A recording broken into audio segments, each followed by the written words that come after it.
Good evening, folks. How are we doing? Are we good? We're a very sort of dis-leveled room. Right. Welcome back to Music Industry Mondays. Now, I've been speaking to some of you about this, and we are changing the format for the next few weeks. We're going to change it up a little bit. Now, Music Industry Mondays has always been about educating the artists, the creatives, the executives of tomorrow. So we've done the knowledge sharing bit. You've had different sectors each week. But now it's time for you to engage and change the music industry yourselves. Now, the music industry does not move forward unless you engage with it. If you don't contribute your ideas to the discussion, does it change? No. Okay. So we're going to be doing a series of these shorter, sharper little segments on a different topic each week, and we want your ideas as well. If you want us to dissect something, we can do that. Fantastic. Well done. And we'll be breaking down different topics. So if you think, hey, yeah, I want to see this broken down, I don't get this, I want to have a look at that, then we'll chop it apart. And as usual, all the footage is online. So today I'm joined by the one and only fabulous Scotsman, Mr. Anthony Hamer-Hodges. Give him a round of applause. Yeah, right.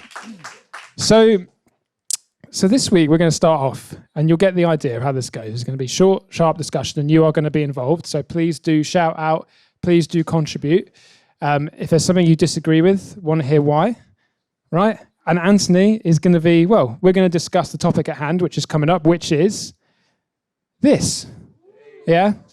Yes, the Brits. When's the Brits? When's the Brits, Anthony? Next week. Next week. Yeah, it's coming up. What do you think we're discussing about the Brits today? Okay, if you take the Jubilee line and you go to the O2 and you try and sneak in the back door, or even better, you work for like the bar staff or something, you might get in. Or if you're lucky enough to be invited, then maybe. Are you going to the Brits this year, Anthony? Well, can I tell my Brit story? Go on then, before we get started. Speaking to the mic though, because we can't really hear you. Why I love the Brits. So I moved down from Scotland permanently to London in 1999, and I started work at Music Magazine on the 17th of February 1999, which was also my birthday, but it was also the night of the Brits. And there was me going into work on the morning of the Brits, fully expecting to be invited to go to the ceremony that evening, and bitterly disappointed when I wasn't. But I did go the following year, and the following year my flatmate worked for Windswept Publishing, and they'd just signed a promising young songwriter and artist called Craig David. And he just had a hit with Rewind, but nobody in the industry really knew who he was. So our job that evening was to introduce him to folk. So not only did I get an invite to the Brits, but my job was to go around with Craig David and introduce him to important industry people. So this is year 2000, I'm at the Brits, I'm walking around with Craig David, and I introduce him to the editor of the Bazaar column, who at The Sun, that at that time, he ended up being editor of the whole paper shortly afterwards. But I was like, hey, you've got to meet this guy, Craig. This is Craig David. He's just had a hit with Rewind, and I promise you, absolutely promise you, next year he'll be on that stage. And Dominic Mohan said, Rewind, yeah, I know that. Where are you from? And Craig David said, I'm from Southampton. And Dominic Mohan goes, I went to uni at Southampton. I follow the football team. And they got on really well. Right enough, the following year, Craig David was on stage performing. He was nominated, 6 awards? 6 nominations, no Brits for CD. He sang about how he was actually snubbed, or he felt snubbed, because he was the most nominated artist that year, but he won absolutely no awards. And that kind of started the debate, which is still rumbling on 20 years later, of how representative are the Brits of the actual music industry, and is there some kind of innate bias in the judging and the whole ceremony? Oh, I wonder what we're discussing right now, folks. Have the Brits become irrelevant? That is, we got some strong opinions already. That is the discussion we're having today. Anthony queued it up for me. Thank you very much. And thanks to Craig David for starting the whole thing, maybe 20 years ago. Okay, what do people think about that? It's quite controversial. Are the Brits irrelevant? Ooh, interesting. I think they are relevant. I think only primarily because it's the biggest See? Okay. We'll get there. We'll get there. So okay, let's start. So we're starting already. So that's some opinions. Let's have a look. What's going on in this photo? I like it. It's diverse. It's diverse. Diverse in what way? We've got Stormzy and we've got Central C who speak for the youth. Yeah. That's. I don't think poor old George there doesn't really speak for the. It's maybe musically diverse. Yeah. But what category is this? What category is this? That's true. Whoa. What category was it until I moved the slide? UK. It was Artist of the Year. Non-gendered artist. Non-gendered Artist of the Year. So what was the prize? There you go. There we go. Say it louder. There's no females. I actually had a whole story yesterday on IG that I was watching. Yeah. So, but that's not right, though, is it? Really? Little Sims saying. Is it not right or is it going by numbers? Oh, we'll see. Okay, moving on. So you've got people like Jess Partridge, who runs a blog called London Stereo, says she's really optimistic with last year's Brit Awards. Their inclusive, gender-neutral categories would be a positive change. I think people agree with that, right? Well done for crushing that optimism. Appalling that you couldn't find anyone other than men to nominate for Best Artist. Do better. Ooh. Okay. So that's pretty cutting from one of the leading music journalists. So yeah, there's no women. There's no other genders apart from men in that. Oh. So they used to have a best male artist category, best UK male, best UK female, and then that was considered to be, non-inclusive because you have artists like Sam Smith and he doesn't identify one way or the other, right? Yeah. So why have a best female if that actually excludes, and so they thought, okay, let's say just the best artist of the year. And that works if you include all the options. But if you only have one gender, it basically is going back to just having best male and nobody else. Yeah. So we actually have an inside source I've spoken to about what we're discussing today. They are a member of the Brits Voting Academy. So we're talking about who votes. They're a member. Yeah. They've said to me, it's bullshit. The Voting Academy doesn't have any real power. We just shortlist. Shortlist from what? Shortlist from the long list. So you have a long list of all the nominees. and we're going to go there now. The long list is from the longer list. So this is the email they get. This is what they sent me, knowing it's going to be. So, dear, blah, blah, blah, blah, the 11th of January, blah, blah, blah, we want you to vote. Now, they need to, from a long list of a huge number of people, it's the Academy's job to shortlist, right? I used to be on the panel, by the way, and so I used to get these emails. And it was frustrating because you'd be thinking, oh, I know who the best artist. I think I know who I want to nominate. Who's the best artist? Who the best song is? And then you look at the eligible names. It's like, hold on a second. This is just a whole bunch of major label mainstream acts. Where's the interesting music? And then you go, oh, the criteria for being on the long list is you have to have had a top 40 single in a certain period of time, a top 40 album in a certain period of time. And if you just missed the top 40, i.e. you were like interesting underground act, you weren't eligible at all. You couldn't be nominated. You think it's fair? Why? I'll give you the mic. Tell us why. Because you want to get people watching your show. If you're going to have a show with no one watching because the art's an underground, there's no point. Who agrees with that? Put your hand up if you agree. Put your hand up if you disagree. Okay, that means everyone else maybe. Okay, I disagree with you, but I understand why you say it. So it doesn't seem something's not quite right. So then my anonymous source then said, what they don't tell us is what categories are completely public votes for the shortlisted artists, or whether it's picked by a behind-the-scenes group of people.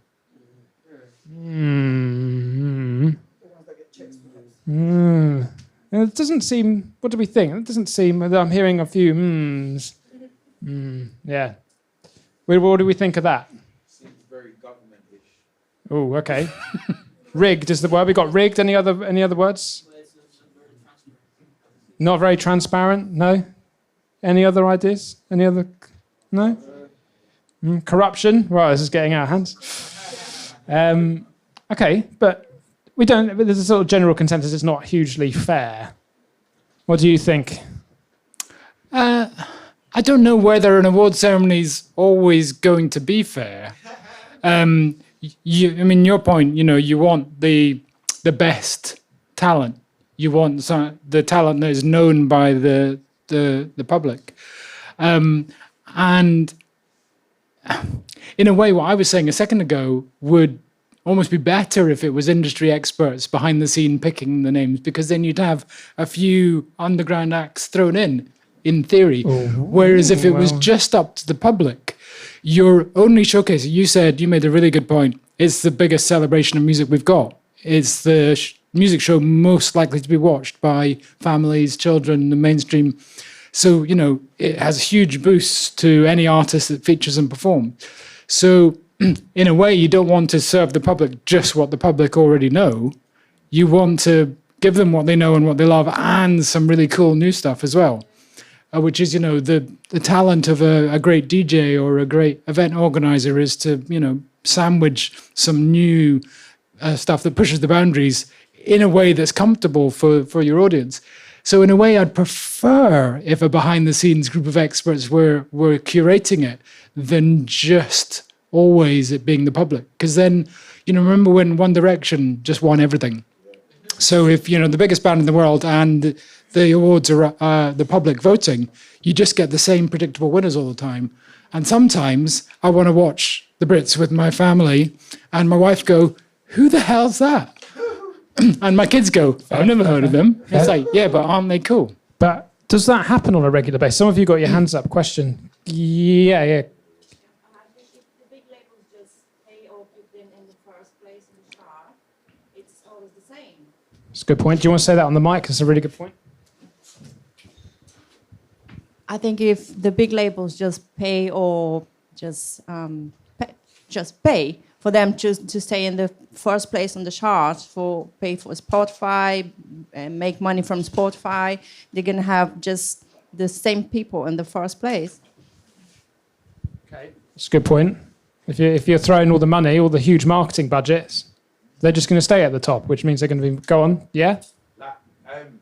I think the way that they should actually include it is using online platforms as well. So UK platforms that are actually recognised for doing numbers, Mahogany, Grand Daily, places like that. Come back to that. Hold that thought. Okay, come back to it. Come back to it. It's a good point, isn't it? Yeah, if you had a category, it's the categories are partly at fault too. Your best. And then you've got one kind of new artist where, the Brit Choice Award.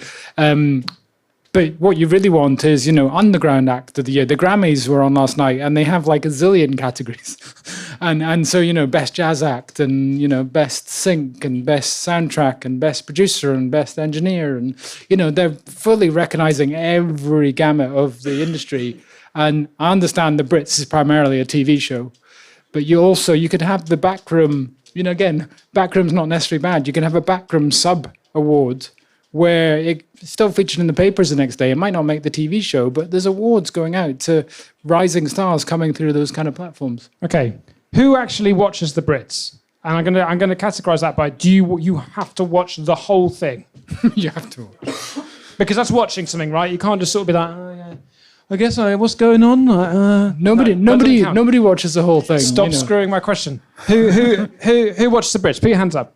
Properly watches the Brits. Don't be ashamed. Properly. Okay, right. That's fair enough. Who half watches it? Who sort of watches it? Yeah, okay, that counts. Yeah, so so half the room. So who has it on the background while they're texting and doing other things? Yeah. Okay, so half the room. Who doesn't watch the Brits? Oh, that's some firm hands up there. So the other half.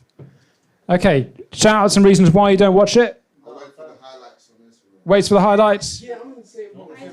Are you changing your answer? He's changing. Okay, that makes it 52-48, breaks it. Okay, watches the highlights. What else? I don't have a TV. Doesn't have a TV? Brilliant. No time. No time, Yeah. no TV. Cool. All right, so Interesting. So you were actually backed up by the data. Thank you for proving that point. So broadcast viewing by 16 to 24-year-olds has dropped by 2,000 in the past 10 years. In fact, most of it has dropped for everyone sort of under 50. Peaked a little bit. It's come back down at the end. You can probably see just right here. What's 100, 200, 300? Is that how many people are watching? That's not very many. Minutes. Average minutes. Minutes Yeah. of the show. God, it goes on for a while. Yeah. Well, the Brits goes on for, 2-3 hours, doesn't it, by the time it's done? Yeah, people are getting pretty terrified there. That's average daily viewing of total TV by age. Who watches TV for 300 minutes a day? Nah. Yeah, they did. So that's gone right down, hasn't it? Okay.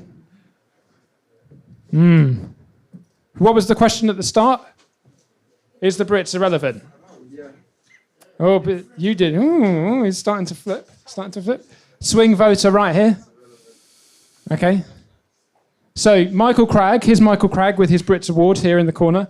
We might be getting him in. He's just released a cool book. Hopefully he'll come down. So he says, award shows need that sense of collective hysteria. You could watch a funny acceptance speech on TikTok, but I'm not convinced that makes a solid connection between the Brits and the viewer. It's just more content. Why is he talking about TikTok? How do you vote for the public vote categories this year? On TikTok. What was your point? You know, when you were talking about what you'd rather using online platforms to actually gather the information on who people are actually interested in. Okay, so what were the platforms you were saying? You said Grand Daily, Mahogany. Any more? Shout out. There's TV, SBTV. TikTok's the best way to find it because everyone's there. GRM's kind of GRM's genre. It's a fair point. Stick to one genre. Like GRM would stick to hip hop only, whereas if you use an application like TikTok, you just have. Grand Daily. GRM actually stands for rhyme and rap music. So anything that falls into some texts and whatnot. I'm saying, but like the genres would be more specific. Well, Yeah, you wouldn't get rock over there. You wouldn't get rock over there or anything different. But would you get rock on TikTok? Yeah. Yeah, you would. Okay. Yeah, whatever's paid for on TikTok. Who pays for it? Labels. Say your point again. Okay. What do you think, Gaffer? So, do you have to watch it for it to be important? You know, on an individual basis, of course, the answer is no. You can still wake up in the morning and check your favorite platform for the highlights, or you can just, check your news scroll. Oh, wow, that person won an Oscar, that person won a Grammy, that person won a Brit. It's still important, even if it's only a minute snack of news that you get from it. You still go, that artist, actually, I've heard loads of people talking about that artist. Maybe I should listen to their music. And that's what we need. We need these events in music and entertainment to stimulate the renewal of music from new artists, from new interests, from more people getting into it. Yeah. So it is important. Go on. No, I was just gonna say I agree with that, and that's what I was. Basically, this award still goes down as a prestigious award when it comes to musicians. Oh, hi. Yeah, so I was gonna say that I agree with the sense that this award, although as it stands right now, it may not be representing the diversity in regard to talent within the country. It still stands as a pinnacle in a career for any artist. So everybody here, if one of us right now had a Brit Award, we'll all be going asking them, how did you do it? Whether it's the label or however, it's still kind of like a benchmark of success within music. And although there's other platforms, as what we was talking about, RM Daily and all these, that are now trying to create their own award shows and stuff like that, they still are not there. Even when we talk about Brit Awards, we have Mobiles. Mobiles is not even close to Brit Awards. And that's still like another sub or specialized award show. And again, it's still kind of the same corruption kind of concept within it. So I think the Brit Awards is something that will be around for a very long time, and it is a benchmark for artists. I don't think we should ever kind of like devalue it, although there may be some sort of corruption in it. But again, like you said, which award show isn't? Okay. But how do you need you all to agree, blood brothers now. If any of you win a Brit Award, you're coming back here to celebrate, right? Yeah, free drinks at the bar. Yeah, maybe. Okay, that's a very good point. I think we probably all agree with that in some way or another. But what are we discussing here? We're discussing relevance, but also what fuels irrelevance is problems within something. So let's do another vote, shall we? Who thinks there are problems within the Brit Awards system? Put your hands up. What do we say? 75% of the room, 80% of the room? Is your pen working? Just. Yeah. Okay, this is just for my reference more than anyone reading, so my handwriting is terrible. Okay. So, who uses TikTok? Put your hands up. A few of you. Who uses Twitter? So, the same amount. Who doesn't use either? Okay. What do you use instead? Instagram. Instagram is the popular call there. All right. So who has TikTok? Who uses it? We've done that one. Okay, so we're going to vote as a room. This is Best Rock Act. So 1975. I can't quite see who that is because it's too grainy. Nova Twins. That's the Arctic Monkeys. Arctic Monkeys, yeah. Very old. Tom Grennan. Right. Wet Leg. Wet Leg, yeah, Wet Leg. Wet Leg. Wet Leg. Who's top right? Nova Twins. Who? Shout out what people would go for. Monkeys is the room.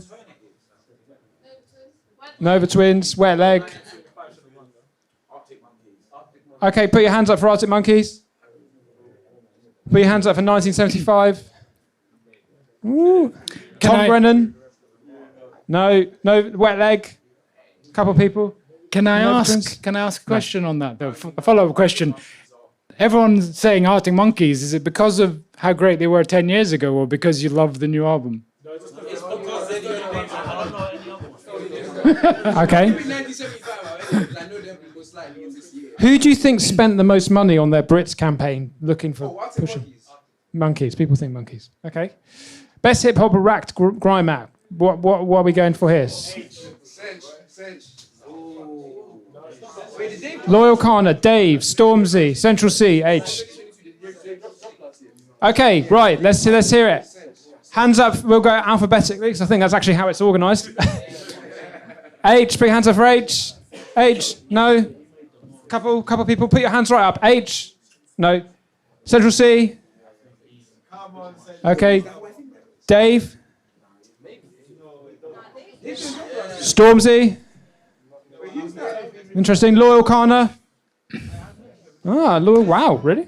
It's interesting that this is the Brits' relevance and are they representative enough keeps coming back to haunt them. Whereas last year, I think they really got it right. And the non-gendering of the Best Artist Award kind of worked. They had a mixed bag of nominees. And then Dave's performance at the end of last year's ceremony was one of the most astonishing performances on live TV I've ever seen. And he just blew everyone away. His collaborations, the people he had on stage, his musicality, he was playing instruments, the effects, all the fireworks and everything. It was just astonishing. And to go from that to then having to answer questions again on how representative the awards are is disappointing.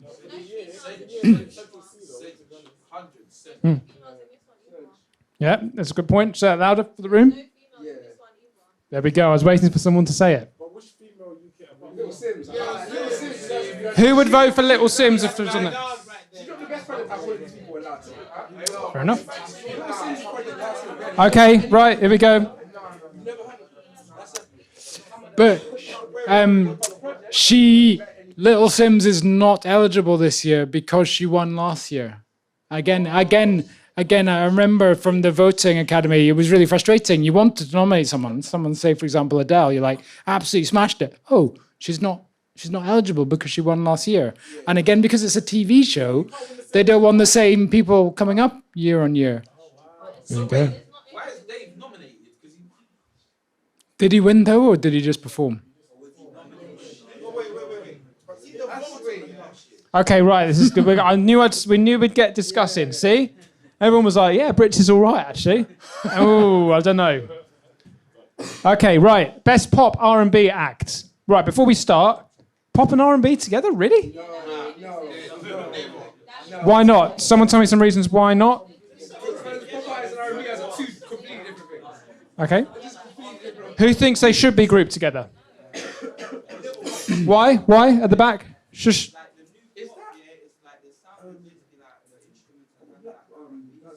Yeah. Say that louder. Say it louder. A lot of the new pop songs are kind of like R&B, like they sound a bit R&B-ish, if that makes sense. Well, that's my point of view. Yeah, innit? maybe in the 1980s or in the early 2000s or something, pop and R&B was synonymous. Nah, I But think it kind of. there's been a huge kind of shifts in music A little over bit. time. I don't Okay. think. The only line artist I say is like Cardi Useless. She's like on the line ish. Okay, right. Let's vote then. Come on, voting academy. Prove us right. Cat Burns, Charlie XCX, Dua Lipa, Sam Smith or Harry Styles? Right, okay, let's do the vote. Let's be democratic. Right. Cat Burns, put your hands up for Cat Burns. Right. Does anyone know? Does anyone know Cat Burns?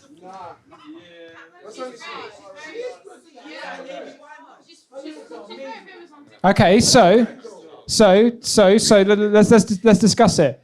So we were talking earlier about big spend from the labels makes you at the top.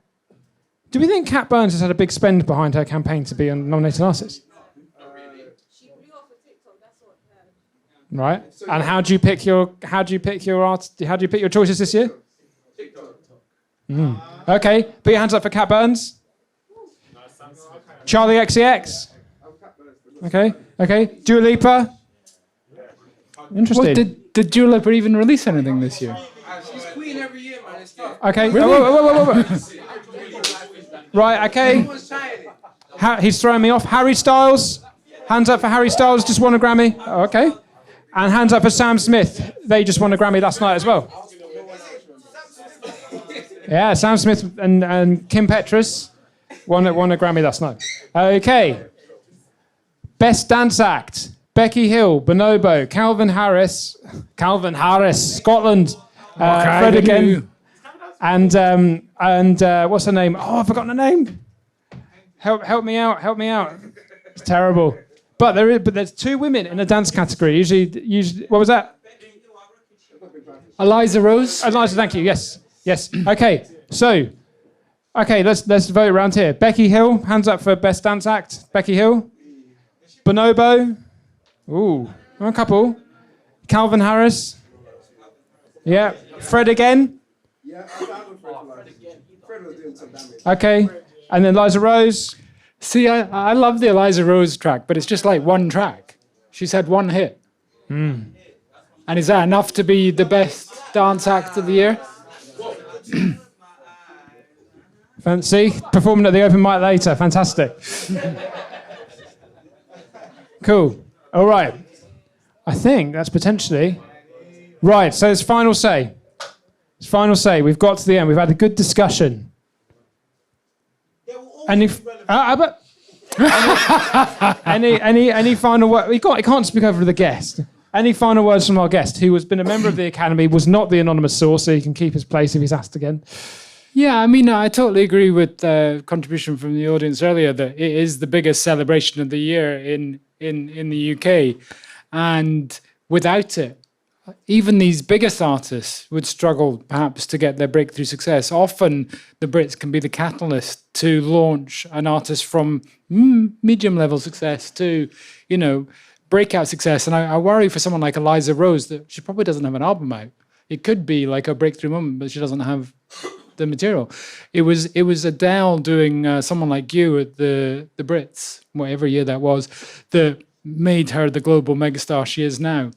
And that platform is so valuable, whatever level of your career you're at. We need more music on TV, not less. And so whether the masses are watching or not, more people are watching the Brits than any other music show at any other time of the year. So I'd say get your shit together on the voting systems, but very much let's keep music on mainstream TV, with families watching and break some more artists' careers. Okay, cool. So, Let's have a vote. Who thinks the Brits are still relevant in 2023? Put your hands up.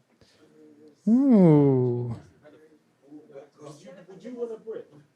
No, don't twist the question. That's what I want you to explain. Like, what exactly do you mean by relevant? To my life. Yeah, relevant to you. Yeah, are they relevant? Are they relevant to you?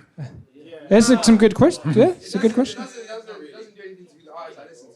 The last time that anything like the only time an award show has ever like made me listen to an artist is when they've had like a smaller stage that someone comes on. So for like when LMI Right, listen to. like in America and she had like a small set and like I think they gave it to like that same year they had what's this guy's name? They had that suicide awareness song with Logic. Like that year, they had like this little stage thing that they were doing it yearly. I can't remember what award show it was, but that was the only thing I've ever seen a big award show promote a smaller artist. And that was relevant to you in that Yeah, sense. that was relevant to any younger artist. Okay, right. So let's do it. Hands up. Hands up if you One, think it's one more point. Sorry. That's what he's here for. The other thing to take into account is it's not just a night of celebration for the public to see on TV. It's also a night of celebration behind the scenes. So all the artists, all the record company and publishing people, a lot of the young workers, the industry's fueled by young people and their enthusiasm for music. It might be the one kind of evening they're invited to join their colleagues for either the ceremony or the after parties. Rightly or wrongly, there's also a huge contingent of hangers-on at the ceremony. MasterCard are the headline sponsor, and it tends to be half the audience are MasterCard invitees. But also at the front, you always get the screaming Brit school kids. And thank goodness for the Brit school kids. And they inject the passion and enthusiasm that's lacking in the industry somehow with all those people jumping around and screaming at the front every time an artist comes on. So I think for many reasons, behind the scenes and front of stage and on TV screens, that rhymed, the Brits is relevant. Okay, right. So let's do the vote for the third and final time, hopefully. Hands up if you think the Brits is still relevant to you, to the industry. Okay, it's a bit more. You've done some convincing. Put your hands up if you think it's irrelevant. Ooh, a couple. I'm going to call that 80. I'm going to call that 90%. So 90% think of you do think it's relevant. Okay, that's great. Do you think the Brits needs reform in its procedures of how it picks artists? Put your hands up for reform. Okay, yeah, 85. 90. 90. Oh, that looks terrible. Okay, put your hands up if you think the Brits is just fine as it is. And why? Go on. The only man. I honestly don't feel like it benefits like hip hop artists in any way. Like, I think like hip hop music's too like has a feeling of underdog to it. That it doesn't actually benefit us in any way. Like, cool, you might have won a Brit, but like, or like, has Jay-Z won a Grammy? As soon as Dave performed. Yeah, like, has Jay-Z won a Grammy? But okay, cool, let's have a conversation. He's one of the most celebrated Grammy artists in history. Yeah, but like, but do you care on him? He's American. But do you care? Fantastic. Well done there, team. Towards the artist, the award and what it brings to you, like when you hear an Adele or like an Ed Sheeran and they start listing up all the awards they've earned, there's art like, for instance, John Legend. I'll say John Legend is an artist that's right now. I'll be honest with you, he probably lives off mainly his awards and his music, but for a lot of people, they mainly see John Legend for his awards. What hip hop artists do you look at and you even think about the awards they've earned and even to consider? So is that an argument for reform then? No. It is. That's what I